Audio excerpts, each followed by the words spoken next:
Hello everyone, welcome to NSC JE. तो आज हम लोग फाइनली अंडरस्टैंड करेंगे कि यार ई नॉट वैल्यू और इक्विलिब्रियम कांस्टेंट के बीच में क्या रिलेशन है, और उससे हम लोग प्रोसीड करेंगे नर्स इक्वेशन की तरफ, जो इस चैप्टर की बैकबोन है, दैट इज इस चैप्टर की जान।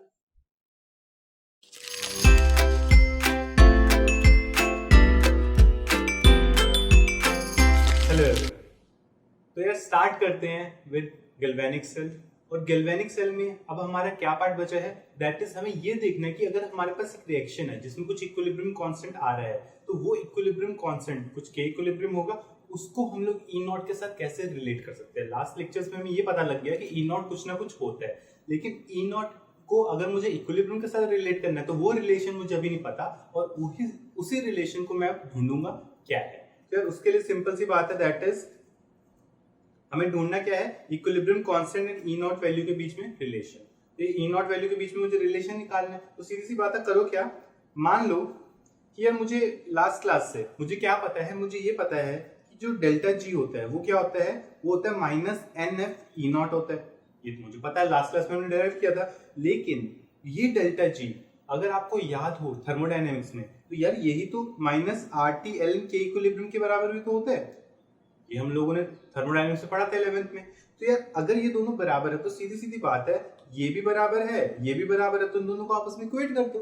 अगर मैं इनको इक्वेट कर दूं तो मुझे क्या पता है, मुझे ये पता है कि जो मेरा ये नेगेटिव है, माइनस और माइनस दोनों साइड से कैंसिल हो जाएगा, तो बचेगा क्या, आप लिखो कि ई नॉट हो जाएगा R T by N F, ठीक है, और इधर आ जाएगा जी एल एन के इक्विलिब्रियम, ठीक है। तो नेचुरल लॉग आपका आ रहा है।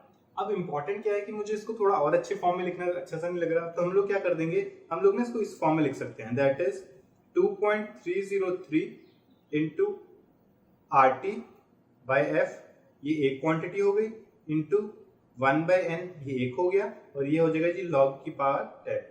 तो अब लॉग बेस 10 में आ जाएगा, रीजन बीइंग हम लोगों ने 2.303 को बाहर कर दिया। तो यार अगर ये वैल्यू आ गई, अब यार इंपॉर्टेंट क्या है कि जो ये रिलेशन आता है, जो ये वैल्यू जो अभी मैंने हाईलाइट किया, ये इसकी इसमें अगर सारे पैरामीटर्स देखो, दैट इज ये एक नंबर है, आर की कांस्टेंट वैल्यू है, टेम्परेचर की कांस्टेंट वैल्यू है, फैराडे की कांस्टेंट वैल्यू, तो इन सबकी वैल्यूज कांस्टेंट है। तो यार अगर आप ये वैल्यू पुट करोगे, दैट इज आर की वैल्यू पुट कर दो 8.314 joule mole inverse kelvin inverse, temperature को पुट कर दो 298 केल्विन, क्यों, क्योंकि मैंने स्टैंडर्ड कंडीशंस लिए, और फैराडे की वैल्यू हो जाएगी 96500, ये कूलम्स, ये पुट कर दो। अगर आप ये सारी वैल्यूज पुट करोगे, हाईलाइटेड पार्ट पूरे की वैल्यू जो आएगी वो आएगी जी आपकी ई नॉट आ जाएगा बराबर 0.0591 के, ठीक है। और अगर मैं आप पूरा फॉर्मूला लिखूंगा तो ये आ जाएगा this by N log base 10 K equilibrium, और ये हमारे लिए बहुत ज्यादा इंपॉर्टेंट रिलेशन, बहुत ही ज्यादा, तो ये अपने को याद होना चाहिए। डायरेक्ट आप इसको यूज कर सकते हैं, इसके ऊपर क्वेश्चंस डायरेक्ट आते हैं। तो ये हमारा रिलेशन हो गया, दैट इज जो ई नॉट है वो डायरेक्टली आपने इक्विलिब्रियम कांस्टेंट के साथ इक्वेट कर दिया। क्लियर। फिर यहाँ पे एक बहुत इंपॉर्टेंट पॉइंट है जो आपको समझ आना चाहिए, that is a general reaction ले लेता हूं मैं। मान लो मेरे पास रिएक्शन था कि जो जिंक है, जिंक क्या कर रहा है, कॉपर 2 पॉजिटिव के साथ कंबाइन कर रहा है, और क्या दे रहा है आपको, आपको दे रहा है जिंक आयन, ठीक है, और साथ में देगा जी कॉपर सॉलिड, ठीक है। तो यार ये चीज तो मुझे पता है कि ये नॉर्मल रिएक्शन है। मैं आपसे बोल रहा हूँ कि अगर मुझे इसका इक्विलिब्रियम कांस्टेंट लिखना हो, तो यार इक्विलिब्रियम कांस्टेंट क्या होता है, एक्सप्रेशन ऑफ इक्विलिब्रियम कांस्टेंट आता है कि concentration of ions zinc 2 positive upon concentration of reactant ions, ठीक है, ये हो गया। तो बाकी सॉलिड वाले तो हम लेते नहीं, उनको 1 मान के चलते हैं, तो ये इक्विलिब्रियम कांस्टेंट का एक्सप्रेशन आ गया, ठीक है। अब अगर मैं ध्यान दूं स्टैंडर्ड कंडीशंस पे ई नॉट जब हम लोग डिफाइन करते हैं, वो कब डिफाइन करते हैं, जब स्टैंडर्ड कंडीशंस होती हैं। स्टैंडर्ड कंडीशंस पे कंसंट्रेशन वैल्यूज क्या होती हैं, हर एक आयन की कंसंट्रेशन 1 मोलर होती है, यहाँ पे 1 मोलर, यहाँ भी 1 मोलर, दैट इज मेरे पास इसकी कंसंट्रेशन भी 1 मोलर है, इसकी कंसंट्रेशन भी 1 मोलर है। तो स्टैंडर्ड कंडीशन में तो यही बात हमने डिफाइन की थी। तो उससे मेरा क्या होगा, इक्विलिब्रियम कांस्टेंट की वैल्यू कितनी आ रही है, 1 आ रही है। तो इक्विलिब्रियम कांस्टेंट, एक बात बताओ, स्टैंडर्ड कंडीशन 1 आ गया, हर बार 1 होता है, हर एक रिएक्शन का इक्विलिब्रियम कांस्टेंट 1 होता है क्या, ऐसा तो कभी नहीं होता कि इक्विलिब्रियम कांस्टेंट हर एक रिएक्शन का 1, किसी का कम होता है, किसी का ज्यादा होता है। तो बहुत इंपॉर्टेंट पॉइंट यहाँ पे ये है कि इक्विलिब्रियम कांस्टेंट जो यहाँ पे है वो अलग कंडीशंस पे डिफाइंड है, ये इक्विलिब्रियम कांस्टेंट अलग कंडीशंस पे डिफाइंड है, ये जो यहाँ पे ई नॉट आता है ये ई नॉट अलग कंडीशंस पे डिफाइंड है, ये स्टैंडर्ड स्टेट्स पे डिफाइंड है, ये अलग कंडीशंस पे डिफाइंड है, ये एक टाइम पे डिफाइंड नहीं है, बट ये दोनों न्यूमेरिकली हमने इक्वेट किए, न्यूमेरिकली बेसिकली रिलेट कर दिए, इनके बीच में रिलेशन ये आ रहा है। वो रिलेशन से ये मत समझना कि ये आपका ई नॉट जहां डिफाइंड होगा वहीं पे के इक्विलिब्रियम भी डिफाइंड है। अगर ऐसा होता तो हर बार के इक्विलिब्रियम की वैल्यू 1 होती और ये एक्सप्रेशन 0 हो जाता, हर बार आप देखते कि ई नॉट से 0 आ जाता। तो वो एक क्वेश्चन मेरे से पूछा गया था, इसलिए आपको मैं क्लियर कर रहा हूं, ठीक है। चलो जी, तो आ जाते हैं इस पे। दैट इज यहाँ पे मैंने लिखा भी है कि E naught and K equilibrium are defined under different conditions but they are numerically related, ठीक है। तो ये कॉन्सेप्ट समझ आ गया कि फॉर्मूला क्या है। फॉर्मूला है कि जो ई नॉट होगा वो होगा 0.0591 बाय एन लॉग की part based N K equilibrium. ये फॉर्मूला हम हर जगह यूज करेंगे, ठीक है। चलो अब इसके ऊपर क्वेश्चंस कर लेते हैं और अच्छे से क्लियर हो जाएगा। दैट इज क्वेश्चन है इसके ऊपर, calculate the Ksp of AgBr from the following reaction. तो एक रिएक्शन दे रखा है आपको, ठीक है, और आपको ये रिएक्शन दे रखा है और ई नॉट वैल्यू दे रखी है और बेसिकली पूछ रहा है कि केएसपी वैल्यू निकालनी है आपको एजीबीआर की। बेसिकली सॉल्युबिलिटी प्रोडक्ट पूछ रहा है एजीबीआर का, जो आपको पता है स्पेरिंगली सॉल्युबल सॉल्ट है।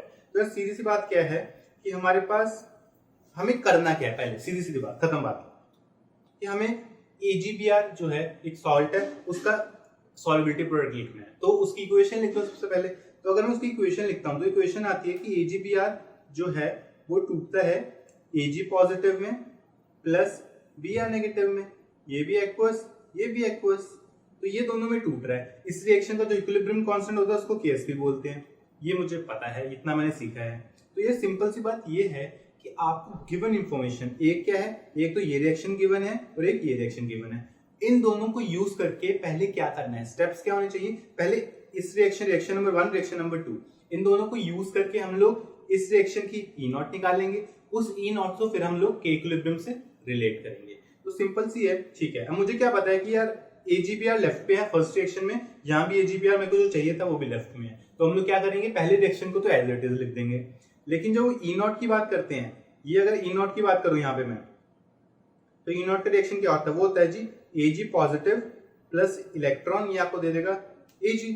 तो अब की बार मेरा सिल्वर कहाँ है, सिल्वर मेरा लेफ्ट साइड पे आयन है और यहाँ पे मुझे आयन चाहिए जी राइट साइड पे, तो इस वाले को मुझे ऑपोजिट करके लिखना होगा। तो सिंपल सी बात मुझे समझ आ गई, फर्स्ट रिएक्शन को तो एज इट इज लिख दो, that is AgBr solid plus electron, ये आपको दे देगा silver solid plus Br negative, और इसका ई नॉट वैल्यू कितनी है, इसकी E naught value E not 1 बोल दो, ये आ गई 0.08 वोल्ट, ठीक है।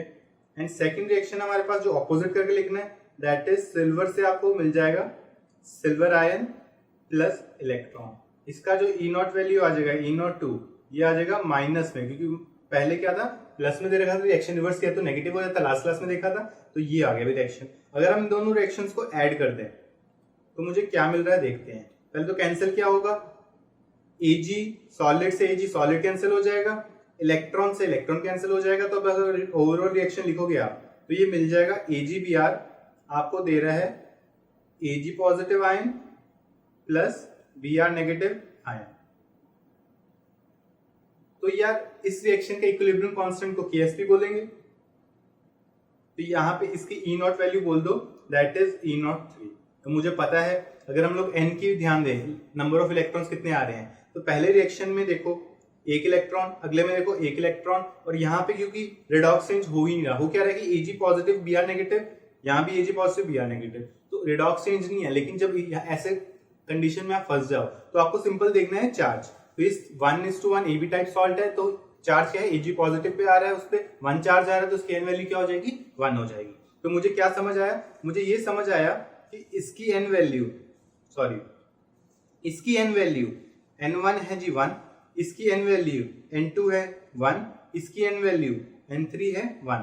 तो वही बात है, आप तो सीधा डायरेक्टली आप ऐड कर सकते हो, दैट इज जो मेरा E03 आ जाएगा, E03 आ जाएगा E01 प्लस E02, तो ये वैल्यू कैलकुलेट करो, दैट इज E01 था 0.08 वोल्ट प्लस E02 है माइनस 0.8 वोल्ट, तो जब आप ऐड कर रहे हो आ रही है माइनस 0.72 वोल्ट, तो ये आ रही है E03 की वैल्यू, ठीक है। ये आ गया भाई मेरा E03। अब मुझे लेकिन E03 निकालना है। E03 अगर क्वेश्चन में पूछा होता तो ये वैल्यू होती, लेकिन मुझे निकालना क्या है, मुझे इक्विलिब्रियम कांस्टेंट निकालना है। तो आपको क्या करना पड़ेगा, आपको अभी जो हमने रिजल्ट डिराइव किया दैट इज E0 होता है जी 0.0591 bye n log power 10 K equilibrium. तो यहां से क्या हो जाएगा इसके value that is -0.72 equal to 0.0, इसमें अप्रोक्सीमेट करके आंसर निकालूंगा दैट इज 0.06 ले लेता हूं। n की वैल्यू 1 है हर जगह, log की पावर 10, इक्विलिब्रियम कांस्टेंट है Ksp। तो सीधी सी बात है, यहाँ से Ksp किसके बराबर आ जाएगा, ये आ जाएगा -0.72 डिवाइडेड बाय 0.06, ये वैल्यू आ रही है जी माइनस में 12, और ये आ जाएगा log की पावर 10 Ksp। तो यहाँ से जो Ksp की वैल्यू आएगी वो आ जाएगी 10 टू द पावर -12, और ये हमारा आंसर है that is 10 to the power -12। ठीक है, तो इस टाइप के कभी भी क्वेश्चन आएंगे, अब आपको मुश्किल नहीं होगी, डायरेक्ट आप इसे कर सकते हो। बेसिकली प्रोसेस क्या है, E0 निकालो, E0 से इक्विलिब्रियम कांस्टेंट की तरफ जाओ। ठीक है, तो यार नेक्स्ट क्वेश्चन करते हैं, इसी के ऊपर एक और अलग टाइप का क्वेश्चन करते हैं। नेक्स्ट क्वेश्चन आपके पास, calculate the formation constant of given complex ion from the following data. तो एक आपको कुछ अजीब सा कॉम्प्लेक्स सा दे रखा है और आपको दो रिएक्शंस दे रखे हैं। ठीक है, इन दो रिएक्शंस को यूज करके आपको इस फॉर्मेशन, पहले तो फॉर्मेशन कांस्टेंट पता नहीं कुछ कुछ होता है, और एक कॉम्प्लेक्स है वो भी पता नहीं कुछ कुछ होता है। ठीक है, तो यार ऐसे कुछ कुछ होते वाले क्वेश्चंस जो आते हैं ना, इनमें ध्यान दो करना क्या है। पहले तो समझते हैं क्वेश्चन बोलना क्या चाहता है, सॉल्व तो बाद में होगा। पहले तो यार ये जो चीज आ रही है इसको हम लोग बोलते हैं कॉम्प्लेक्स आयन। ये कॉम्प्लेक्स आयन आपके एक पूरा चैप्टर आएगा, आगे जाके पढ़ोगे आप, इसी में 3-4 चैप्टर्स के बाद आ जाएगा इनऑर्गेनिक में कॉम्प्लेक्स कंपाउंड्स करके, उसमें आप देखोगे कॉम्प्लेक्स क्या होते हैं। अभी के लिए जो स्क्वायर ब्रैकेट में आ रहे हैं ना, उनको कॉम्प्लेक्सेस बोलेंगे। तो आपके जो कॉम्प्लेक्सेस आ रहे हैं ये फॉर्म हो रहे होंगे कहीं ना कहीं से, कुछ ना कुछ रिएक्शन करके फॉर्म हो रहे होंगे, तो इसका रिएक्शन लिखते हैं। तो मैं इस कॉम्प्लेक्स का रिएक्शन लिख रहा हूं दैट इज AgNH3। ठीक है जी, ये मेरा फॉर्म हो रहा है कहां से, एक तो सिल्वर आयन से फॉर्म हो रहा होगा और एक अमोनिया से फॉर्म हो रहा होगा। ठीक है, ये रिएक्शन में, इस रिएक्शन में क्या कर रहा हूं मैं, कॉम्प्लेक्स को फॉर्म कर रहा हूं। कैसे पता लग रहा है, क्योंकि जो मेरे राइट साइड पे क्या आ रहा है, ये मेरा कॉम्प्लेक्स आयन आ रहा है। ठीक है, और लेफ्ट साइड पे अगर मैं देखता तो यहाँ पे मेरे पास सिंपल सिल्वर आयन तक का था, दैट इज मेरे पास एक सिंपल सिल्वर आयन है, तो इसको सिंपल आयन बोल देंगे। तो जब मैं एक सिंपल आयन से एक कॉम्प्लेक्स आयन बनाऊं, उसको मैं बोलता हूं जी this is called something complexation या फॉर्मेशन ऑफ द कॉम्प्लेक्स। तो इस रिएक्शन के जो इक्विलिब्रियम कांस्टेंट आ रहा है, इस रिएक्शन का जो इक्विलिब्रियम कांस्टेंट होगा उसको हम लोग डिनोट करते हैं Kf से, और इसको हम लोग बोलते हैं जी फॉर्मेशन कांस्टेंट। तो जब मैं एक सिंपल आयन से एक कॉम्प्लेक्स आयन बनाऊं तो मैं उसको बोलूंगा कि ये फॉर्मेशन हो रही है, रिएक्शन को फॉर्मेशन रिएक्शन बोलेंगे, उसके इक्विलिब्रियम कांस्टेंट को फॉर्मेशन कांस्टेंट बोलेंगे, Kf से डिनोट करते हैं। और अगर इसी का मैं रिवर्स कर देता, दैट इज अगर मैं कॉम्प्लेक्स आयन से एक सिंपल आयन बनाता, तो अब की बार इस प्रोसेस को मैं बोलूंगा जी डिसोसिएशन, और इसको मैं डिनोट करता हूं जी Kd से। तो कॉम्प्लेक्स आयन से अगर मैं सिंपल आयन बनाऊं तो वो डिसोसिएशन हो जाएगा, सिंपल आयन से कॉम्प्लेक्स आयन बनाऊं तो वो फॉर्मेशन हो जाएगा। ये चीज मुझे समझ आ गई। ठीक है जी, यार यहाँ से वैसे ये तो पढ़ के आए हो, मैं फिर भी एक बार रिवाइज कराता हूँ कि यार Kf क्या आएगा, Kf फ्रंट रिएक्शन है और Kd बैकवर्ड रिएक्शन है, तो Kf हो जाएगा 1/Kd। ये तो मतलब बताने वाली बात ही नहीं है सर, ये तो हमें पता ही है। ठीक है, जस्ट किसी को याद ना हो तो। ठीक है, तो अब मुझे समझ आ गया कि सिंपल से कॉम्प्लेक्स बना रहे हैं, कॉम्प्लेक्स से सिंपल बना रहे हैं, कुछ कुछ हो रहा है। अब मुझे क्या करना है, मुझे ये Kf को फाइंड करना है। ये क्वेश्चन में था कैलकुलेट द फॉर्मेशन कांस्टेंट। ठीक है, तो अब मुझे क्या करना पड़ेगा, जो गिवन डेटा है उसको यूज करना होगा। गिवन डेटा में क्या है कि आपके पास AgNH3 ये मतलब ये पूरे का पूरा आपको दे रखा है, ये रिएक्शन लिखो और फिर ये रिएक्शन दे रखा है। आप ना सीधे सीधे पहले लिखने से पहले दिमाग लगाओ कि मुझे राइट साइड पे कॉम्प्लेक्स आयन चाहिए, और यहाँ मेरे पास फर्स्ट रिएक्शन पे देखूं तो मेरा फर्स्ट रिएक्शन पे लेफ्ट साइड पे है। तो पहली चीज समझ आ गई कि ये पूरा रिएक्शन मेरा जो होगा इसको मुझे रिवर्स करना पड़ेगा, दैट इज ऑपोजिट करके लिखना पड़ेगा। ठीक है, और मुझे ये भी पता है इसी रिएक्शन में जो मेरा फाइनल रिएक्शन है कि सिल्वर पॉजिटिव मेरा लेफ्ट साइड पे है, और अगर मैं इसकी इक्वेशन लिखता तो वो भी क्या आती, वो भी Ag पॉजिटिव प्लस इलेक्ट्रॉन वो मुझे Ag देती, तो मुझे यहाँ भी पता है कि Ag पॉजिटिव किस साइड है, लेफ्ट साइड पे है, तो मुझे अगेन सेकंड वाले रिएक्शन को कोई चेंज नहीं करना, लेकिन फर्स्ट वाले रिएक्शन को मुझे कैसा करना पड़ेगा, रिवर्स करना पड़ेगा। तो लिख दो दैट इज फर्स्ट वाले रिएक्शन को रिवर्स करके लिखना पड़ेगा। तो यहाँ पे तो आ जाएगा AgNH3 पॉजिटिव, ठीक है, प्लस इलेक्ट्रॉन, ये कहां से बन रहा था, ये ध्यान दो, दैट इज Ag और अमोनिया से। तो यहाँ पे आ जाएगा silver solid plus 2 ammonia gas, ठीक है। तो अब ये हुआ रिएक्शन नंबर 1। सेकंड रिएक्शन था वो तो एज सच लिखना था, that is silver ion plus electron, वो आपको क्या दे रहा है, सिल्वर सॉलिड दे रहा है। तो इस रिएक्शन को जब मैं ऐड कर दूंगा पूरे को, क्या मिल जाएगा मुझे, यहां से कैंसिल क्या होएगा, इलेक्ट्रॉन से इलेक्ट्रॉन कैंसिल होगा, सिल्वर सॉलिड से सिल्वर सॉलिड कैंसिल होगा। तो फाइनल रिएक्शन क्या आ रहा है मेरे पास, इस सिल्वर पॉजिटिव प्लस अमोनिया, ये मुझे दे रहा है ये कॉम्प्लेक्स आयन जो हम लोग फॉर्म कर रहे थे, ठीक है। इसी रिएक्शन का मुझे इक्विलिब्रियम कांस्टेंट निकालना है, दैट इज Kf निकालना है, ठीक है। तो अब क्या पता है, E नॉट वैल्यू पहले की पता है, लिखो भाई एक एक करके E नॉट वैल्यूज, क्वेश्चन में मेंशन थी। रिएक्शन 1 की E नॉट दे रखी है -0.16, तो इस वाले की E नॉट कितनी हो जाएगी, इसकी E नॉट हो जाएगी E नॉट 1 बोल दो, दैट इज 0.16 वोल्ट हो जाएगी। एंड इसकी E नॉट दे रखी है E नॉट 2 बोल दो, दैट इज 0.80 वोल्ट। तो सीधी सी बात है, यहाँ पे वही वाली बात है, इलेक्ट्रॉन्स पे ध्यान देंगे, एक इलेक्ट्रॉन और इसमें भी एक का ही चेंज आ रहा है, 1:2 वाला है, तो 1 इलेक्ट्रॉन यहाँ पे आएगा। अगेन यहाँ पे हम लोग इलेक्ट्रॉन्स कितने कर देंगे, कंसिडर 1 करेंगे। तो एक इलेक्ट्रॉन तो n सब जगह से कैंसिल हो जाएगा। तो सीधा सीधा लिखो, इसका अगर मैं बोल देता हूँ E03 कुछ आ रहा है, तो E03 क्या हो जाएगा, E03 हो जाएगा E01 प्लस E02 के बराबर। तो वैल्यू रख दो, E01 था 0.16 वोल्ट, E02 था 0.80 वोल्ट, तो ऐड कर देंगे, ये आ जाएगा 0.96 वोल्ट, ठीक है। तो ये E03 के बराबर है, लेकिन मुझे क्या निकालना है, मुझे फॉर्मेशन कांस्टेंट निकालना है। तो अब मैं अपना फॉर्मूला यूज करूंगा अभी वाला, यार जो इक्विलिब्रियम E नॉट वैल्यू होती है वो होती है जी 0.0591 divided bye n log base 10 K equilibrium. तो यहाँ पे पुट करो, E नॉट की वैल्यू 0.96 वोल्ट आ रही है, ये वैल्यू 0.06 मान ली मैंने अप्रोक्सीमेट करके, n की वैल्यू 1 है, log बेस 10 और इक्विलिब्रियम कांस्टेंट था Kf। तो Kf की वैल्यू कितनी आ जाएगी, log बेस पहले इसकी ये आ जाएगी 16 और Kf की वैल्यू आ जाएगी 10 टू द पावर 16, और ये हमारा फाइनल आंसर है, ठीक है। और जनरली इतना ही होता है कॉम्प्लेक्सेस का ना, जो फॉर्मेशन कांस्टेंट होता है इसी रेंज का होता है, 16 17 18 इस पावर में आता है, ठीक है। चलो जी, तो ये क्लियर हो गया हमारा, दैट इज इस टाइप के क्वेश्चंस में अब आपको प्रॉब्लम नहीं होगी कि इक्विलिब्रियम कांस्टेंट और E नॉट के क्वेश्चंस कैसे होते हैं, ठीक है। तो यार चलते हैं आगे, दैट इज इसी में लिखा भी है मैंने, the equilibrium constant for the formation of complex ion from its constituent ions and molecules is called formation constant, ठीक है। तो ये चीज मुझे समझ आ गई, ऑलरेडी मैं आपको बता चुका हूँ।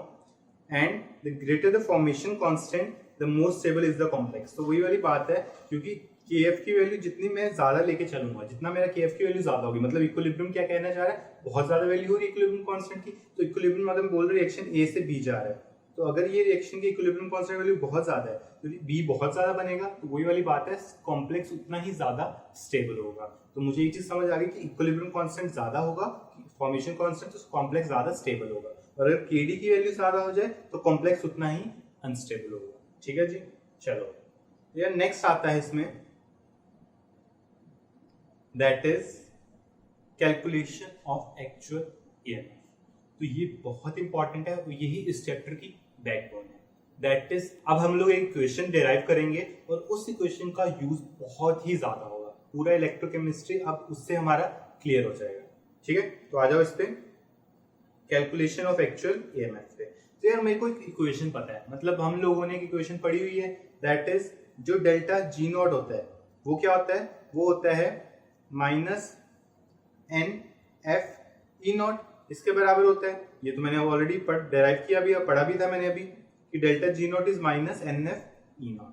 तो ये कहाँ पे है, ये भैया है जी स्टैंडर्ड स्टेट पे।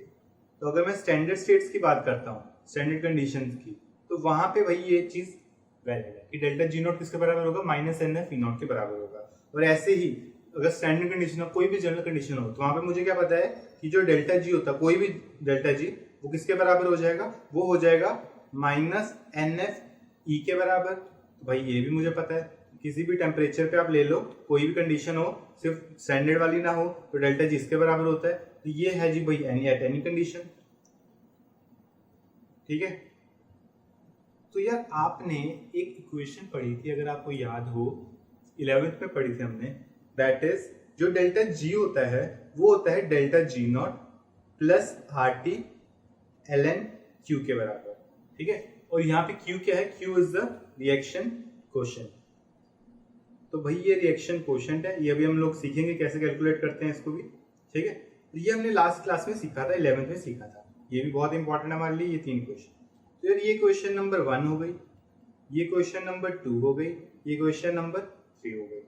अब आप क्या करो, इक्वेशन नंबर 1 से डेल्टा जी नॉट की वैल्यू लो, इक्वेशन नंबर 2 से डेल्टा जी की वैल्यू लो, इसको उठाकर रख दो इक्वेशन नंबर 3 में। तो अगर मैं ये वैल्यू उठा के रख देता हूं तो मेरे पास क्या आता है, माइनस एन एफ ई किसके बराबर आता है, minus N F E naught के बराबर आता है, plus R T L N Q. तो अगर इसको मैं पूरे को माइनस एन एफ से डिवाइड कर दूं तो ई की वैल्यू आएगी E naught minus R T by F कर दो यहाँ पे, इंटू 1/n कर दो, इंटू एल एन क्यू कर दो। और इसको अगर मैं और प्यारी फॉर्म में लिखूं तो ये आ जाएगा माइनस 2.3, वही वाली बात याद करो जो पहले किया था, 2.303 into R T by F, ये कांस्टेंट वैल्यू आती है, into 1/n into L N Q into log Q. ठीक है जी, तो ये वैल्यू आ गई मेरी फाइनल। इसमें मुझे ये भी पता है कि अब जो हाईलाइटेड वाला पोर्शन होता है इसकी वैल्यू में पता ऑलरेडी कितनी होती है, इसकी वैल्यू होती है जी 0.0591, कहाँ, स्टैंडर्ड कंडीशंस पे। तो यार इसकी वैल्यू बहुत ज्यादा वेरी नहीं करती, अगर टेम्परेचर आप 298 से थोड़ा उठा दो, आगे पीछे कर दो, मान लो 25 डिग्री सेल्सियस ले रहे हैं, 35 कर रहे हैं, तो बहुत ज्यादा वेरी नहीं करती। तो इसको हम लोग अभी भी वही वैल्यू रखेंगे, that is E is equal to E naught minus 0.0591 divided by N log base power 10 Q. और मुझे एक चीज, और ये मेरी फाइनल इक्वेशन है, और ये इक्वेशन बहुत बहुत ज्यादा इंपॉर्टेंट है, that is this is my final equation. और इस इक्वेशन को हम लोग बोलते हैं नर्स्ट इक्वेशन। तो इसका नाम है जी नर्स्ट इक्वेशन।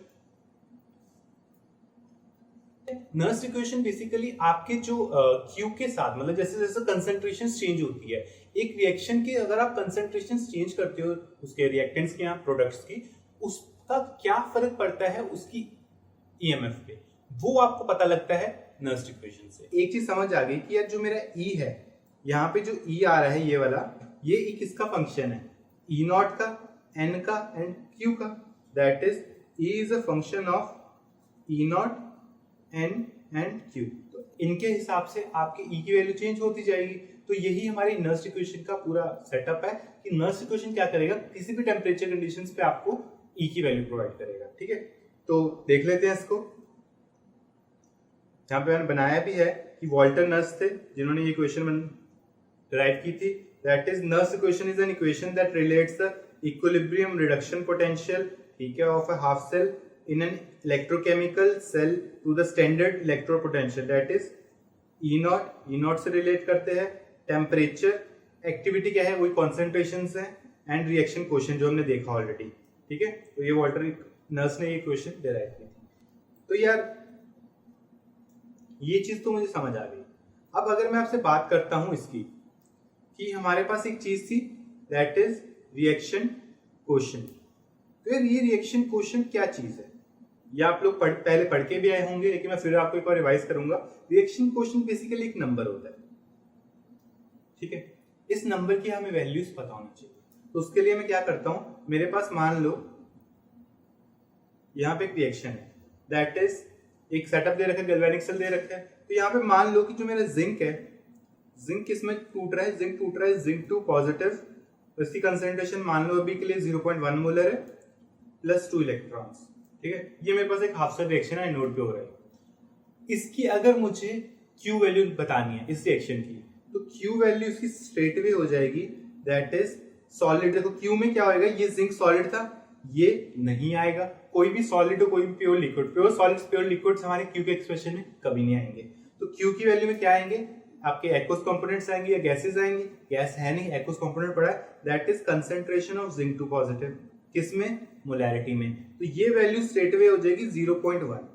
यूनिट यूनिट नहीं होता ऐसा कुछ, डायरेक्ट लिखोगे आप नंबर कि कौन सा इक्वल, जो उसकी कॉन्सेंट्रेशन है मोलैरिटी में उसको डायरेक्ट लिख दो तो वो क्यू की वैल्यू हो जाएगी। ठीक है, सेम अगर मेरे पास कॉपर का होता तो कॉपर 2 पॉजिटिव मान लो 0.01 मोलर में था, ये 2 इलेक्ट्रॉन ले रहा है और कन्वर्ट किस में हो रहा है, कन्वर्ट हो रहा है जी कॉपर सॉलिड में। अगेन कॉपर सॉलिड तो आएगा ही नहीं इसमें, ठीक है, तो कॉपर सॉलिड की कंसंट्रेशन हम लोग लेते नहीं है। और क्यू पता क्या है, क्यू बेसिकली इक्विलिब्रियम कांस्टेंट जैसे होता है, बस नंबर होता है।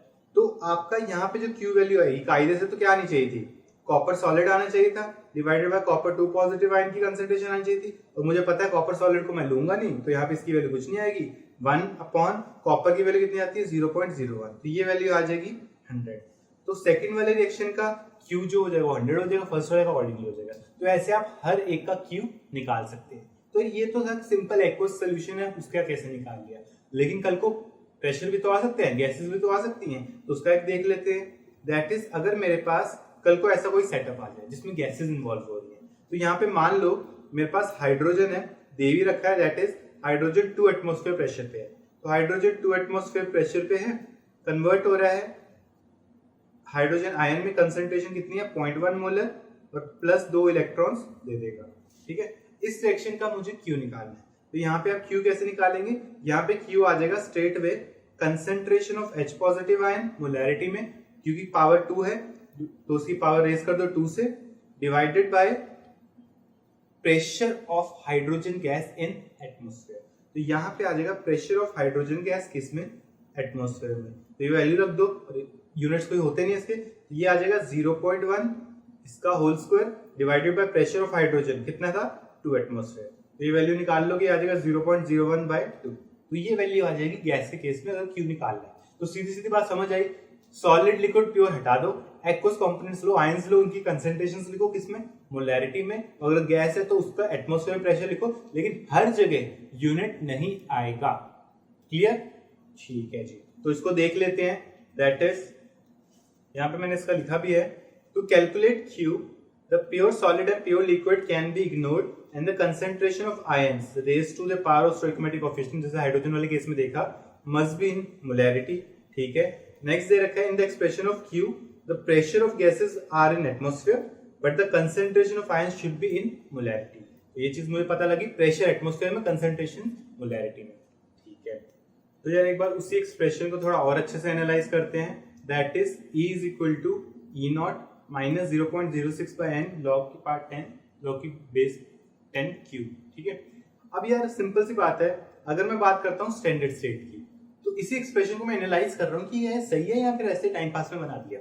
तो आपके पास क्या था, स्टैंडर्ड स्टेट की बात करूँ तो स्टैंडर्ड स्टेट में मुझे पता है कि जो E0 आ रहा है, E0 तो मुझे पता है डिफाइंड है उस पर, यार जो इक्विलिब्रियम कांस्टेंट होना चाहिए E, वो उसकी वैल्यू किसके बराबर होनी चाहिए, E0 के बराबर होनी चाहिए। ये मुझे पता है, लेकिन उसको डिराइव करता हूँ। दैट इज अगर मैं स्टैंडर्ड स्टेट की बात करता हूँ, तो स्टैंडर्ड स्टेट में मुझे पता है Q में क्या आते हैं, जो भी पावर्स आ रही है, चाहे प्रेशर हो चाहे कॉन्सेंट्रेशन, सब कुछ हो, वो हर चीज तो 1 हो जाएगी। और मुझे पता है कि अगर मैं log 1 लेता हूँ, ये वैल्यू क्या हो जाएगी, 0 हो जाएगी। तो अगर मैं एक्सप्रेशन में देखता, that is E equal to E0 minus 0.06/n log base 10 के Q, तो ये Q की वैल्यू क्योंकि मेरी अब की बार 0 आ जाएगी, तो ये वैल्यू पूरी कट जाएगी, that is E is equal to E0। तो यार ये मेरा फाइनल रिजल्ट आ गया, और वही मैं ऑलरेडी एक्सपेक्ट कर रहा था। ठीक है, एक और कंडीशंस पे देख लेते हैं, that is system at equilibrium. तो यार अगर मैं इक्विलिब्रियम की बात करता हूँ, तो इक्विलिब्रियम पे मुझे पता है Q किसके बराबर हो जाएगा, Q बराबर हो जाएगा K इक्विलिब्रियम पे। और मुझे क्या पता है कि डेल्टा G उस इक्विलिब्रियम पे क्या होता है, 0 होता है। और अगर डेल्टा G 0 होता है तो जो E होगा वो भी क्या हो जाएगा, 0 हो जाएगा। क्यों, क्योंकि डेल्टा G क्या होता है, -NF E के बराबर होता है। तो सीधी सी बात है, इसमें अगर हम लोग पुट करें, दैट इज E क्या था, E0 माइनस 0.06/n log की पावर 10 बेस 10 K, तो यहाँ पे K इक्विलिब्रियम आ जाएगा। तो E तो मेरा 0 है, तो यहाँ से क्या हो जाएगा, E0 किसके बराबर आ जाएगा, 0.06/n log base 10 K equilibrium. और यही तो हम लोगों ने ऑलरेडी प्रूव किया था। तो यानी ये हमने जो नर्स इक्वेशन निकाली है वो अभी तक होल्ड ऑन कर रही है, हर जगह अभी तक ठीक आ रही है। ठीक है, तो अब मैं थोड़ा सा ना सांस ले रहा हूँ कि हाँ भाई ठीक है, चलता है।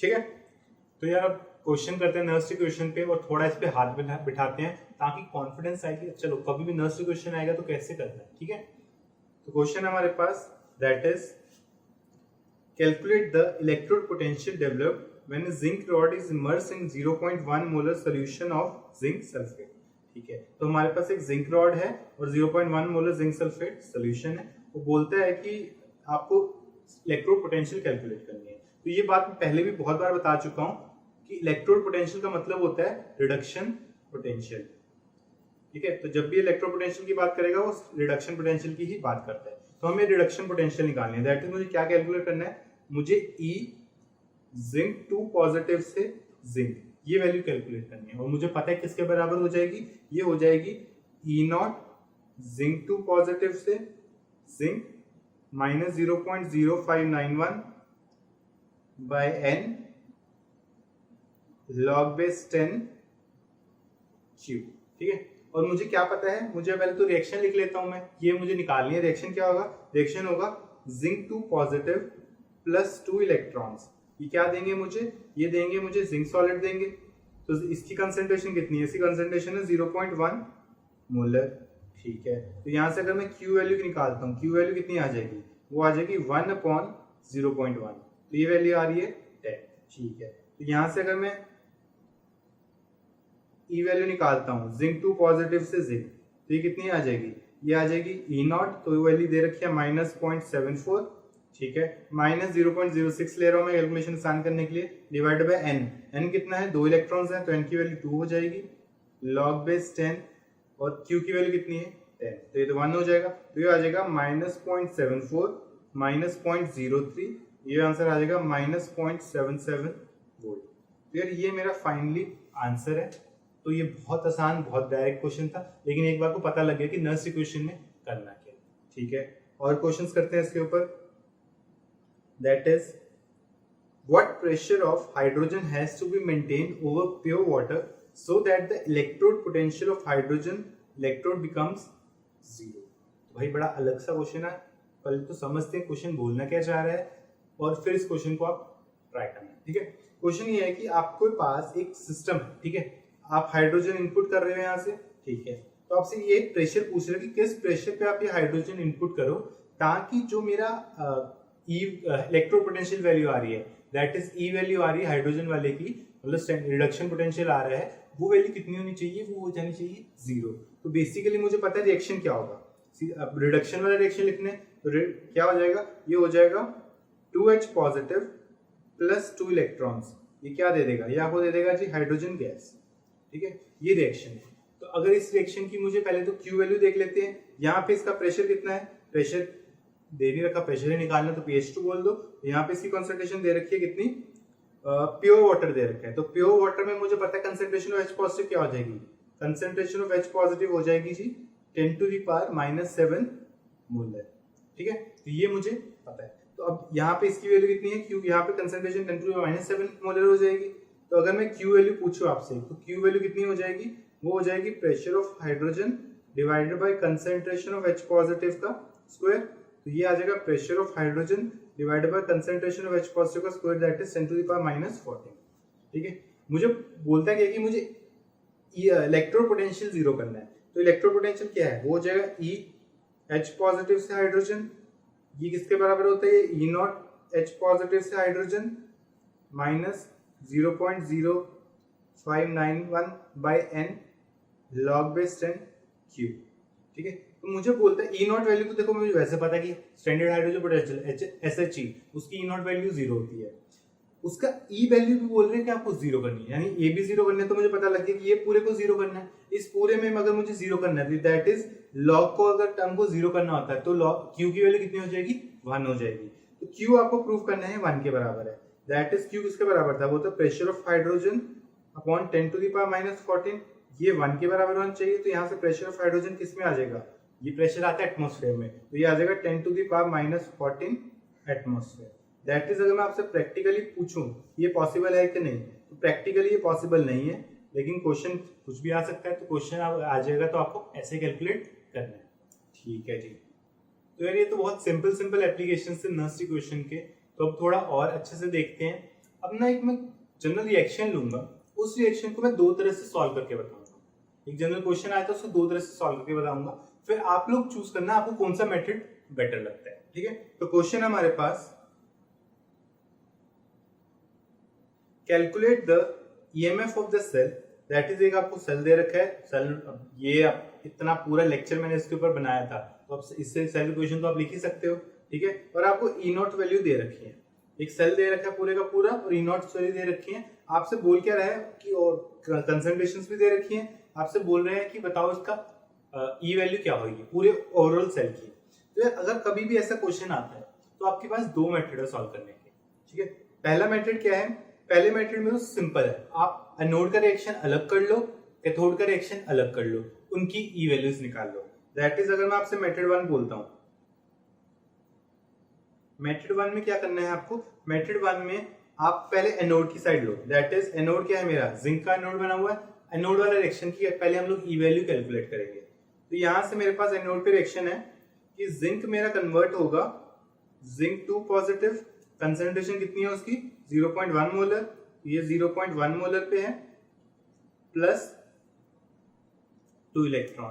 ठीक है, तो यहाँ पे इसकी ई नॉट वैल्यू भी गिवन है मुझे, ई नॉट किसकी गिवन है, जिंक से zinc two positive, that is zinc से जिंक टू पॉजिटिव, इसकी ई नॉट वैल्यू दे रखी है 0.76 वोल्ट। ठीक है, तो मुझे ई नॉट वैल्यू पता है, मुझे एन की वैल्यू पता है, मुझे कंसंट्रेशन पता है, तो मैं ई वैल्यू निकाल लूंगा।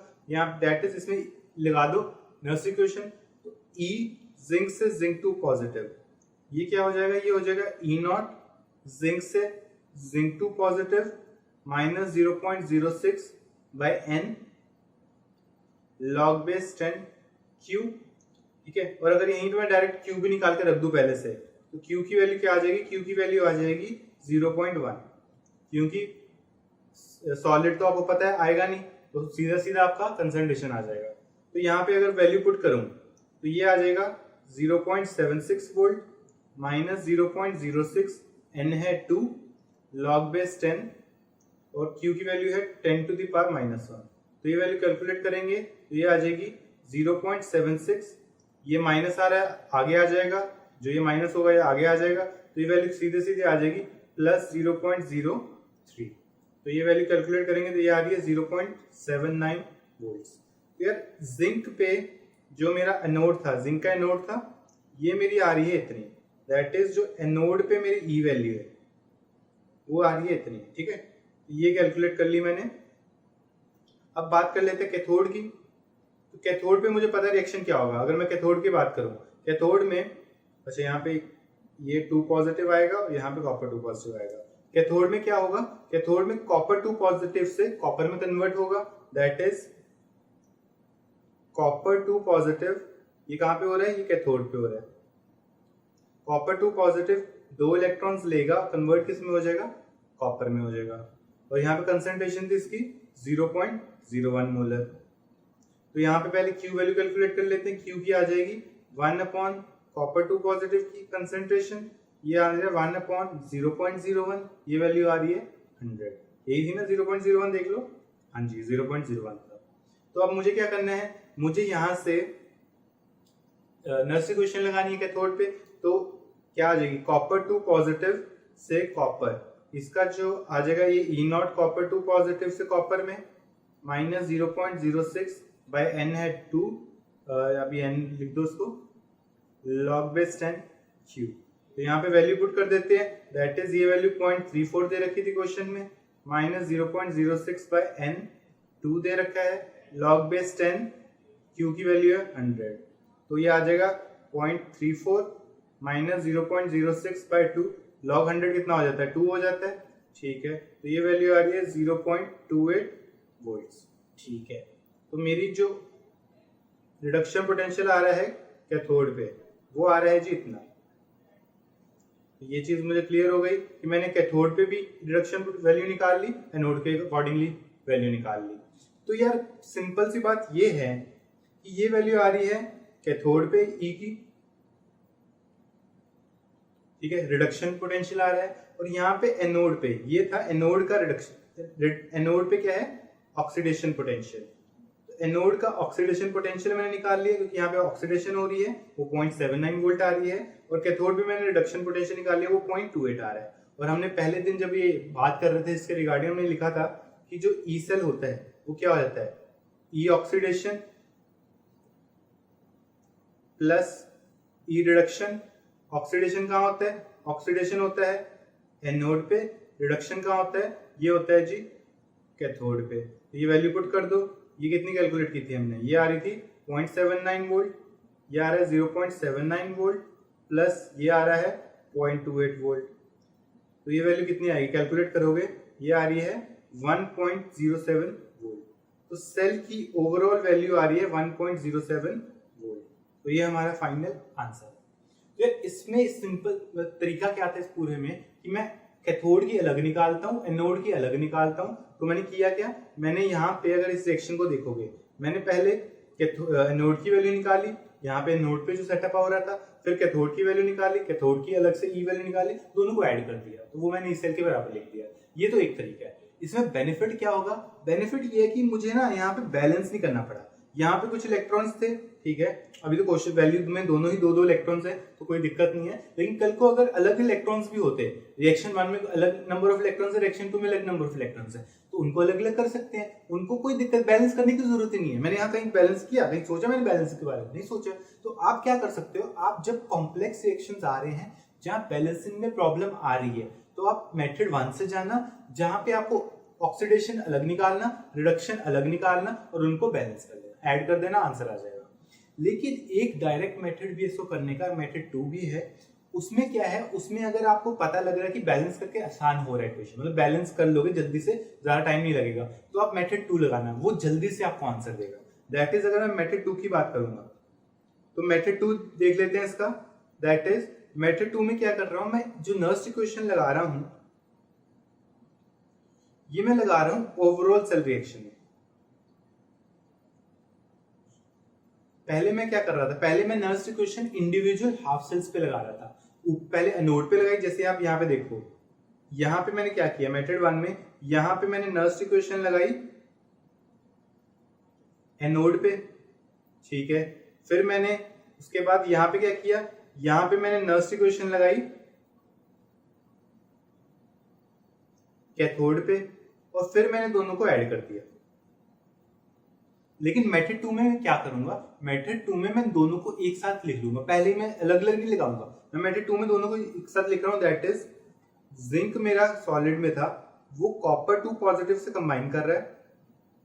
कौन सी कंसेंट्रेशन थी, 0.01 मोलर, और मुझे दे क्या रहा है, जिंक आयन दे रहा है कितने पे, 0.1 मोलर पे, प्लस कॉपर सॉलिड दे रहा है। तो मैं मेथड 2 में क्या करूंगा, दोनों को एक साथ कंबाइन कर दूंगा। तो उसके लिए मुझे क्या करना पड़ेगा, उसके लिए पहले मुझे हाफ सेल्स देखने पड़ेंगे। हाफ सेल पहला था जिंक सॉलिड, कन्वर्ट किस में हो रहा था, जिंक 2 पॉजिटिव, कितनी concentration, 0.1 molar plus 2 electrons. Reaction क्या था, ये था आपका एनोड पे।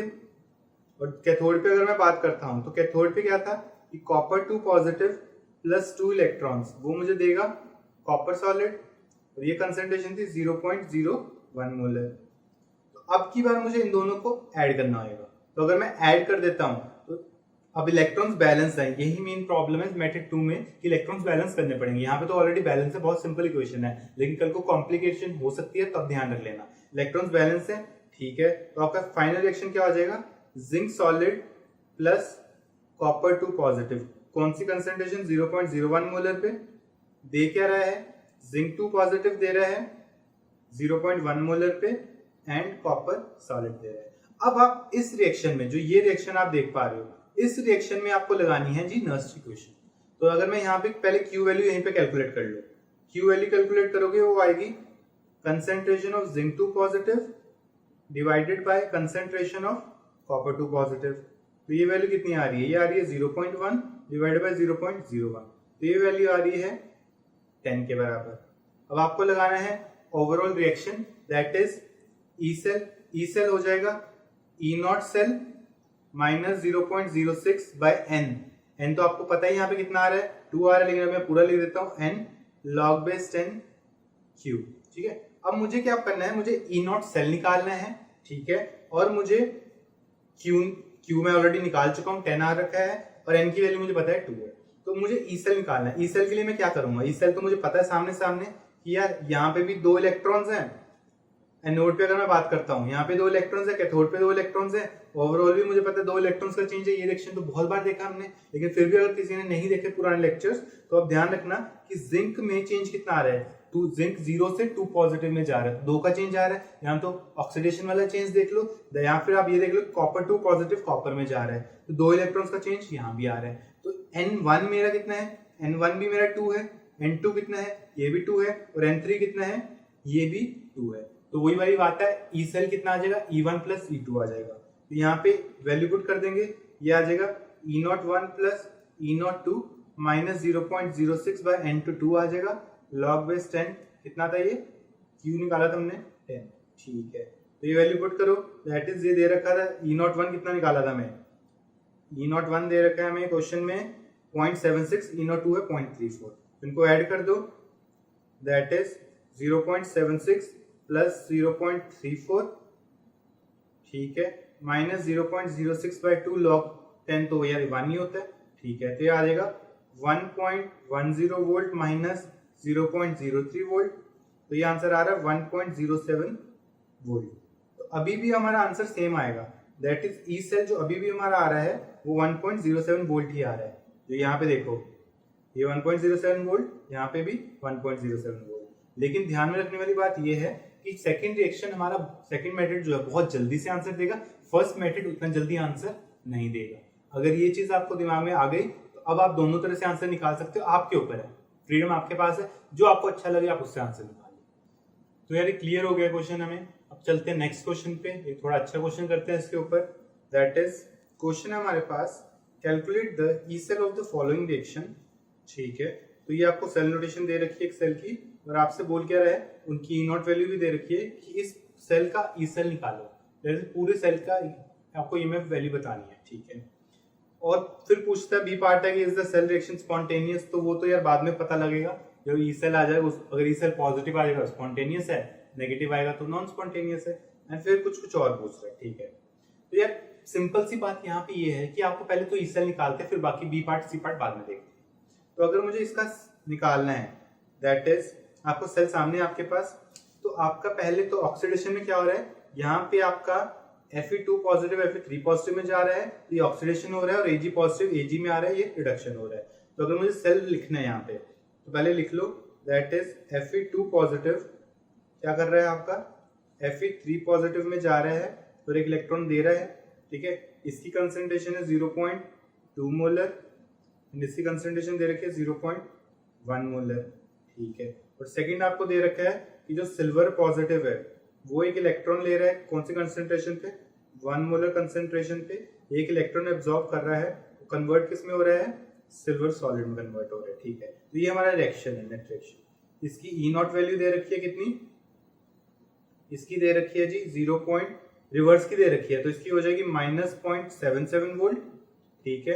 एंड इसकी ई नॉट वैल्यू कितनी हो जाएगी, इसको ई नॉट 1 बोल दो, इसको ई नॉट 2 बोल दो, ये वैल्यू आ जाएगी Ag पॉजिटिव से, दैट इज ये वैल्यू आ रही है 0.8 वोल्ट, ठीक है। तो आपके पास क्या है, और अब इसको अगर मैं ओवरऑल सेल रिएक्शन देखूं, इसका ऐड कर दो, तो इसको ऐड कर देंगे, तो यार यहाँ से कैंसिल क्या हो जाएगा, यहाँ से इलेक्ट्रॉन कैंसिल हो गया, और तो कुछ कैंसिल होगा नहीं। तो Fe2 पॉजिटिव 0.1 मोलर कंसेंट्रेशन पे ऐड हो रहा है सिल्वर पॉजिटिव के साथ 1 मोलर कंसेंट्रेशन पे, और दे रहा है मुझे Fe3 पॉजिटिव 0.2 मोलर कंसेंट्रेशन पे, प्लस दे रहा है मुझे सिल्वर सॉलिड, ठीक है। तो ये रिएक्शन है मेरा, यहीं से इसकी Q वैल्यू कैलकुलेट कर लेते हैं। Q हो जाएगी concentration of Fe3 positive divided by concentration of Fe2 positive और कंसेंट्रेशन ऑफ Ag पॉजिटिव। तो यहाँ पे हमने Q वैल्यू कैलकुलेट कर लेते हैं, ये आ रही है जी 0.2 डिवाइडेड बाय 0.1, और ये वैल्यू आ रही है 1, तो ये पूरी कैलकुलेट करोगे, Q की वैल्यू आ रही है जी 2, ठीक है। अब हम यहाँ पे साथ साथ ई सेल भी निकाल लेते हैं, ई नॉट सेल, तो वो हो जाएगा ई नॉट Fe2 पॉजिटिव से Fe3 पॉजिटिव, क्योंकि एकदम ट्रू रेडॉक्स चेंज है, plus E not Ag positive से Ag, तो ये आ जाएगा भाई -0.77 वोल्ट प्लस 0.8 वोल्ट। तो ये वैल्यू कैलकुलेट करेंगे तो ये आ रही है 0.03 वोल्ट। तो बहुत ही कम ई सेल है इसका, ई नॉट सेल। ठीक है, अब मुझे निकालना है ई सेल, तो ये वैल्यू कैलकुलेट करेंगे, आ जाएगी E naught cell -0.06 by n log base 10 Q. तो ये वैल्यू निकालते हैं, ई सेल कितना आ जाएगा, ई सेल आ रहा है 0.03 माइनस 0.06 बाय n। n कितना था, दोनों जगह n 1 है। ठीक है, n log बेस 10 और q हमने कितना कैलकुलेट किया था 2। ये देखो 2, तो q की वैल्यू आ जाएगी जी 2। तो ये वैल्यू कैलकुलेट कर लेते हैं, आ जाएगा 0.03 माइनस 0.02 log 2 होता है 0.3। तो ये वैल्यू कैलकुलेट करेंगे 0.030 माइनस 0.018 वोल्ट। तो ये आ रहा है 0.012 volt. That is E cell कितना आ रहा है, ई सेल बहुत ही ज्यादा कम आ रहा है, ये वैल्यू आ रही है 0.12 वोल्ट। तो बहुत ही मतलब नो डाउट रिएक्शन क्या है, बी पार्ट में आपको पूछ रहा था स्पॉन्टेनियस है कि नहीं, तो आप बोल दोगे रिएक्शन इज स्पॉन्टेनियस। तो ये तो भाई बिल्कुल सही बात है, लेकिन बहुत ही कम स्पॉन्टेनियस, मतलब बहुत ही कम ईएमएफ वैल्यू आ रही है, तो बहुत ज्यादा रिएक्शन स्पॉन्टेनियस नहीं है। दैट इज ईएमएफ वैल्यू बहुत ज्यादा जनरेट नहीं कर रहा। ठीक है, अब आपसे थर्ड क्वेश्चन पूछ रहा था यहाँ से, तो हमने 2 क्वेश्चन का आंसर पार्ट कर दिया। दैट इज ई सेल निकाल लिया हमने एंड ये बता दिया कि रिएक्शन स्पॉन्टेनियस है या नहीं। ठीक है, अब बोलता है what is the minimum Ag positive ion concentration possible before the electron flows in the reverse direction। तो ये बहुत इंपॉर्टेंट है, इसका कॉन्सेप्ट समझना कि यहाँ पे बोलना क्या चाह रहा है। तो यहाँ पे बोलना ये चाह रहा है कि आपके पास एक सेल है। तो यार अगर हम बात करेंगे एक सेल की, मुझे पता है कि सेल में इधर एक मान लो हमारे पास एक एनोड है, यहाँ पे मान लो हमारे पास एक कैथोड है। ठीक है, हमें पता है कि एनोड होती है नेगेटिव चार्ज अगर गैल्वेनिक सेल की बात करें, और कैथोड होती है पॉजिटिव चार्ज। ठीक है, और मुझे पता है कि एनोड पे इलेक्ट्रॉन्स एक्सेस में होते हैं, तो इलेक्ट्रॉन्स क्या करेंगे, यहाँ से इलेक्ट्रॉन्स निकलेंगे और कहाँ जाएंगे, कैथोड पे जाएंगे। ठीक है, तो यहाँ से इलेक्ट्रॉन्स का मूवमेंट दिखाते हैं कि भाई यहाँ से इलेक्ट्रॉन्स हमारे कहाँ जा रहे हैं, कैथोड पे जा रहे हैं। तो यार कायदे से ये मूवमेंट होनी चाहिए इलेक्ट्रॉन्स की, किसमें, एक गैल्वेनिक सेल में, कि एनोड से कैथोड जा रहा है। अब क्वेश्चन आपको बोल रहा था, क्वेश्चन में अगर आप जाओ कि what is the minimum silver positive ion concentration possible before the electron flows in the reverse direction. तो रिवर्स डायरेक्शन में फ्लो कर रहे हैं इलेक्ट्रॉन्स। तो बेसिकली क्या कहना चाह रहा है कि जो आपका अभी के लिए एनोड है, मान लो अभी मूवमेंट ऐसी हो रही है, कह रहा है कि यहाँ पे तो ठीक है जैसे भी चल रहा है, लेकिन अगर मैं रिवर्स कर दो डायरेक्शन, मतलब जो आपका कैथोड था, देखो एनोड से तो हमेशा इलेक्ट्रॉन्स निकलने हैं, तो अगर इलेक्ट्रॉन्स की डायरेक्शन रिवर्स करनी है, तो वो ये बोलना चाह रहा है कि जो आपका कैथोड था वो अब बन गया एनोड, और जो आपका पहले एनोड था वो अब बन गया कैथोड। क्योंकि मुझे पता है कि इलेक्ट्रॉन्स हमेशा कहां से जाएंगे, एनोड से कैथोड में ही जाएंगे। ठीक है, तो यार इसी प्रोसेस को हम लोग बोलते हैं रिवर्सल ऑफ सेल ईएमएफ। यार आपका जो पहले एनोड था वो कैथोड बन गया, और जो कैथोड था वो एनोड बन गया। ठीक है, तो अगर मैं आपको एक सिंपल सी बात, तो हम लोग यहाँ से क्या बोल सकते हैं कि ठीक है, अब आप क्या करो, आप ना इसको बना दो एनोड, ठीक है, एंड इसको बना दो कैथोड। अब हम ये बोल सकते हैं, ठीक है, क्योंकि सेल ईएमएफ को आपको रिवर्स करना है।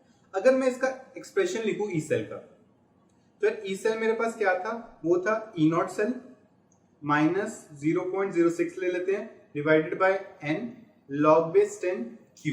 तो q क्या था हमारा एक्सप्रेशन, आपने देखा था, that is Fe3 positive upon Fe2 positive and Ag वाला। तो यहाँ पे लिख दो कि यार ये आ जाएगा Fe3 पॉजिटिव की कंसेंट्रेशन, ठीक है, अपॉन Fe2 पॉजिटिव की कंसेंट्रेशन, ठीक है, और इधर आ गया Ag पॉजिटिव की कंसेंट्रेशन। ठीक है, तो यार अब इंपॉर्टेंट पॉइंट यहाँ पे बहुत ध्यान से समझना इसको, जो मैं भी बताने वाला हूँ। दैट इज यार जो आपका, अगर मैं रिएक्टेंट साइड लूं, रिएक्शन क्या था, रिएक्शन में अगर आप देखो इधर हमारे पास ये रिएक्शन था, इस रिएक्शन में अगर मैं, अब कोई भी एक ले लो रिएक्टेंट वाली साइड, मान लो मैंने Ag लिया, अगर मैं सिल्वर पॉजिटिव की कंसेंट्रेशन को इंक्रीज करूं, मतलब मैं रिएक्टेंट साइड किसी भी कंसेंट्रेशन को इंक्रीज कर दूं, तो होगा क्या, अब ध्यान दो, Q की वैल्यू क्या होगी, Q की वैल्यू अगर मैं Ag की कंसेंट्रेशन इंक्रीज कर रहा हूं, तो ओवरऑल Q की वैल्यू क्या हो जाएगी, कम हो जाएगी। और यहाँ पे मैंने एक्सप्रेशन भी लिखा कि अगर Q की वैल्यू कम हो गई, तो यार पूरी की पूरी टर्म जो नेगेटिव में कम हो रहा है, यानी ओवरऑल ये ई सेल की वैल्यू क्या हो जाएगी, इंक्रीज हो जाएगी। तो मुझे समझ के आया कि अगर मैं किसी भी एक रिएक्टेंट को, दैट इज अगर मैं इनमें से किसी भी एक की कंसंट्रेशन इंक्रीज कर दूं तो मेरी ई सेल की वैल्यू इंक्रीज हो जाएगी। तो और अगर मैं यही चीज ऑपोजिट साइड करूं, दैट इज अगर मैं किसी भी प्रोडक्ट की कंसंट्रेशन इंक्रीज करूं, अगर मान लो मैंने इसकी Fe3 पॉजिटिव कंसंट्रेशन इंक्रीज कर दी, तो होगा क्या, मेरी ई सेल की वैल्यू गिर जाएगी। कैसे देखते हैं यार, अगर मैं Fe3 पॉजिटिव की कंसंट्रेशन इंक्रीज करता हूं तो Q की वैल्यू इंक्रीज होगी, पूरे यहाँ पे log Q की वैल्यू इंक्रीज होगी, लेकिन पूरे यहाँ पे आपका नेगेटिव में कोई चीज इंक्रीज हो रही है। तो अगर मैं ओवरऑल पूछूं आपसे, ई सेल की वैल्यू क्या हो जाएगी, अब की बार डिक्रीज हो जाएगी। ये बहुत इंपॉर्टेंट है ऑब्जेक्टिव पॉइंट ऑफ व्यू से कि अगर आप रिएक्टेंट्स की अमाउंट इंक्रीज करते हो तो आपकी ई सेल की वैल्यू इंक्रीज होगी, अगर आप प्रोडक्ट्स की अमाउंट इंक्रीज करते हो तो ई सेल की वैल्यू डिक्रीज होगी। और ऑपोजिट भी बोल सकते हो कि रिएक्टेंट की अमाउंट कम होगी तो ई सेल की वैल्यू कम हो जाएगी, प्रोडक्ट की अमाउंट कम होगी तो ई सेल की वैल्यू बढ़ जाएगी। और यही चीज ना कायदे से ली चेकलिस्ट प्रिंसिपल के हिसाब से सोच सकते हो कि रिएक्टेंट की अमाउंट आप बढ़ा दो तो आपका ई सेल वैल्यू इंक्रीज हो जाएगी, क्योंकि रिएक्शन आगे की तरफ जाना है। और बेसिकली लिंक अपना क्या है कि रिएक्शन जो ई सेल है वो किसके साथ लिंक्ड है, रिएक्शन के साथ। जितना स्पॉन्टेनियस ज्यादा उतना ई सेल ज्यादा। ठीक है, तो ये चीज मुझे समझ आ गई। तो यार एक इंपॉर्टेंट पॉइंट ये पूछता हूँ आपसे कि अगर मेरा अभी हमने क्या निकाला था, ई सेल की वैल्यू ये निकाली थी, ठीक है, अगर ई सेल की वैल्यू मेरी ये आ रही है तो ये कब आ रही है, मतलब ये बोलना क्या चाह रहा है कि एनोड से कैथोड में इलेक्ट्रॉन्स जाना चाहते हैं, ये चीज बोलना चाह रहा है। जो मेरा यहाँ पे ये इसकी ई सेल वैल्यू मैं यहाँ पे लिख देता हूँ, ई सेल वैल्यू कितनी आ रही थी मेरी, 0.012 वोल्ट आ रही थी, मतलब जो एनोड से इलेक्ट्रॉन जाना चाह रहे कैथोड पे। लेकिन अब हमने रिवर्स कर दिया, तो रिवर्स में क्या होगा कि यही ईएमएफ वैल्यू ऑपोजिट हो जाएगी, नेगेटिव साइन के साथ आ जाएगी। तो अब क्या हो रहा है, अब इलेक्ट्रॉन्स मेरे कैथोड से, मतलब जो पहले वाला कैथोड था उसको कन्वर्ट कर दिया एनोड में, तो अब इलेक्ट्रॉन्स यहां से यहां फ्लो करना चाह रहे हैं। लेकिन इस पॉइंट पे मान लो यहाँ पे वैल्यू क्या हो जाएगी, अभी के लिए मैं बोलता हूँ कि new value E dash cell new जो आ जाएगा वो आ जाएगा मान लो -0.01। तो अगर मैं पूरा रिवर्स कर देता हूँ, लेकिन पहले तो एक बार इसको जीरो पे आना ही पड़ेगा ना, पहले तो ई सेल को जीरो होना पड़ेगा तभी तो नेगेटिव होगा। जब वो ई सेल जीरो हो जाएगा तो मुझे क्या पता है उस पॉइंट पे क्या आता है, तब आता है जी इक्विलिब्रियम। तो अब जैसे जैसे मैं, अब क्वेश्चन में क्या था, क्वेश्चन पे आओ एक बार। क्वेश्चन बोलता है what is the minimum silver positive ion possible before the electrons flow in the reverse direction, कि आप सिल्वर पॉजिटिव आयन कंसंट्रेशन कम करते जा रहे हो। अगर मैं सिल्वर पॉजिटिव आयन कंसंट्रेशन कम करता जा रहा हूं तो मुझे पता है रिएक्टेंट की अमाउंट कम कर रहा हूं तो मेरी ई सेल की वैल्यू कम होती जाएगी। तो वही हो रहा है कि जो आपका ई सेल की वैल्यू है, यहां से ई सेल की वैल्यू धीरे धीरे करके कम होते होते होते मिनिमम कब होगी, मिनिमम हो जाएगी एक बार जीरो, उसके बाद फिर नेगेटिव में जाएगी। और अब जब जीरो हो जाएगी, इंपॉर्टेंट है कि जीरो होते ही वो अपना साइन चेंज कर लेगा। और आपसे क्वेश्चन में यही बोलता था कि साइन चेंज करने से पहले before electron flows in the reverse direction, वही कि इलेक्ट्रॉन जब जैसे फ्लो करने वाला उससे जस्ट पहले सिल्वर पॉजिटिव आयन कंसंट्रेशन कितनी है। तो हमें एक चीज समझ आ गई कि सिल्वर पॉजिटिव आयन कंसंट्रेशन कम होती जाएगी। अगर सिल्वर पॉजिटिव आयन कंसंट्रेशन यहाँ पे कम होती जाएगी तो ई सेल की वैल्यू कम होती जाएगी, होते होते मिनिमम पॉइंट पे आएगी जब सेल ईएमएफ जीरो हो जाएगी। वो पॉइंट कौन सा है, इक्विलिब्रियम वाला पॉइंट। तो अब सीधा सीधा पूछ कुछ नहीं रहा था, आपसे पूछ क्या रहा था फाइनली, वो ये था कि जब आपका इक्विलिब्रियम आ रहा है, इन एंड क्वेश्चन को ना बहुत तगड़े से मॉडिफाई किया। क्वेश्चन सिंपल ये था कि अगर आपका इक्विलिब्रियम आ गया, that is at equilibrium E cell की वैल्यू हमें पता कितनी है, ई सेल की वैल्यू जीरो है। इस पॉइंट पे आपसे कंसंट्रेशन ऑफ एजी पूछ रहा था सिल्वर आयन, और बाकी आपको बोलता है कि बाकी अमाउंट्स बराबर है, समझने वाली। अच्छा तो यहाँ पे हम लिख देते हैं that is E cell zero है, तो ई सेल किसके बराबर था, ई सेल बराबर था E naught cell minus 0.06 by n log base 10 concentration of Fe3 positive divided by concentration of Fe2 positive into concentration of silver positive. ठीक है, और अभी यहाँ पे एक अजम्पशन और लेके चल रहा है कि आयरन जो है दोनों +2 +3 वाले, उनके अमाउंट पे कोई फर्क नहीं पड़ रहा। कायदे से तो ये हाइपोथेटिकल बात हो जाएगी, क्योंकि आप सिल्वर को चेंज करोगे तो आयरन और दोनों +2 +3 उनमें चेंज आएगा, क्योंकि ली चैटलिस्ट प्रिंसिपल हम लोग पढ़ के आए हैं। बट ठीक है, अज्यूम करके चल रहा है कि उनके अमाउंट पे कोई फर्क नहीं पड़ रहा। तो यहाँ से ई सेल कितना निकाला था हमने, ई सेल था हमारा 0.03 equal to 0.06 by n log base 10।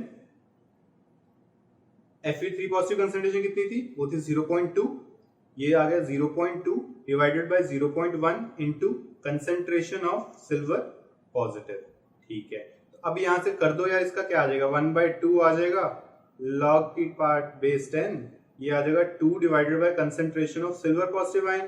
ठीक है, तो अगर इसको हम लोग सॉल्व करेंगे, ये वैल्यू आ रही है सिल्वर पॉजिटिव आयन कंसेंट्रेशन की, दैट इज 2/√10, और ये हमारा आंसर है।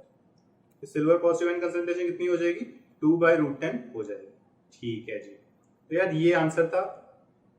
अब होपफुली आपको समझ आ गया होगा कि इसमें क्या करना है, तो इसको देख लेते हैं। दैट इज यहाँ पे लिखा भी है, when the electrodes flow in the reverse direction, the cathode would be changed to anode and anode would change to cathode, therefore cell reaction reverses, and इसी को हम लोग बोलते हैं reversal of cell EMF। ठीक है, when the concentration of reactants are increased, the EMF of forward reaction increases, already मैं बता चुका हूँ। if the concentration of products are increased, the EMF of forward reaction decreases या reverse reaction increases, आपके ऊपर है। एंड बोलता है कि minimum silver positive ion concentration before the electrons flow in the reverse direction किसको कॉरेस्पॉन्ड करेंगे, zero EMF को, जो ऑलरेडी हम लोग कैलकुलेट कर चुके थे। Therefore the system would be at equilibrium. ठीक है, और यहाँ पे लिखा भी है assuming the concentration of other ions remains the same. ये बहुत इंपॉर्टेंट पॉइंट ये भी है कि जब आप कोई भी वैल्यू चेंज करते हो, कोई भी इक्विलिब्रियम रिएक्शन है उसमें आप किसी भी प्रोडक्ट की वैल्यू चेंज करते हो, कोई भी रिएक्टेंट की वैल्यू चेंज करते हो, तो आपके बाकी जो प्रोडक्ट्स और रिएक्टेंट्स हैं, बाकी जो कंपोनेंट्स हैं, उनकी भी तो वैल्यू चेंज होगी। यहाँ पे ये अज्यूम किया जा रहा था कि उनकी वैल्यू चेंज नहीं करनी, हाइपोथेटिकल केस है, लेकिन मान लो, और ये माना जाएगा क्वेश्चंस में। तो अब ये कॉन्सेप्ट क्लियर हो गया। ठीक है, तो यार with this let's end the topic. तो आज हम लोगों ने फाइनली रिलेट किया ई नॉट को इक्विलिब्रियम कांस्टेंट के साथ, और फाइनली सीखा कि कैसे नर्स्ट इक्वेशन डिराइव होएगी, उसके पूरे के पूरे एप्लीकेशंस देखे, 4-5 अलग अलग टाइप के क्वेश्चंस देखे, ताकि ये पूरे का पूरा टॉपिक हमारा ग्रिप में आ जाए। तो अब अगर आपको अच्छा लगा तो लाइक करना, सब्सक्राइब जरूर करो अगर अब तक नहीं कर रखा तो, और कभी भी आप कमेंट्स पे हमें डाउट पूछ सकते हो, या फिर आप हमें फेसबुक या ट्विटर या कहीं भी, इंस्टाग्राम पे कहीं भी आप हमसे डाउट पूछ सकते हो। Thank you.